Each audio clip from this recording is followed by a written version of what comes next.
মানুষদেরকে জ্ঞান দান করতেছে। আল্লাহ এই মাসের জমাতের ব্যাপারে বললেন যে আল্লাহ তারা ইচ্ছা করলে তাদেরকে দিতেও পারেন, আবার আল্লাহ তারা ইচ্ছা করে তাদেরকে নাও দিতে পারেন। 10,000 টাকা কি ইচ্ছা করে তারা পেতে পারে, নাও পেতে পারে।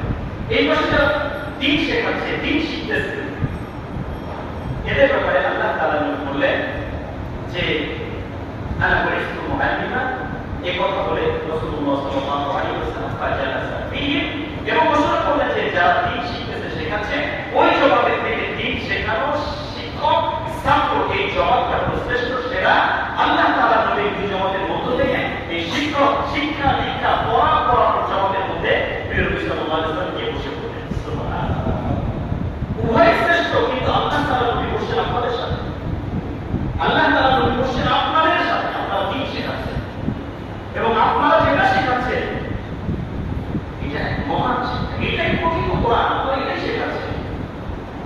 আল্লাহ তাআলা নবী এদের মাঝে অবশ্যই শ্রেষ্ঠত্বের কারণ অবশ্যই শ্রেষ্ঠত্বের ঘোষণা দিলেন এবং প্রিয় নবী সাল্লাল্লাহু আলাইহি ওয়াসাল্লাম তাদের মাঝে বসে তাদেরকে শেখানো এবং তাদের সাথে মুযাকারা করার জন্য ওই মজলিসের মধ্যে বসে সারা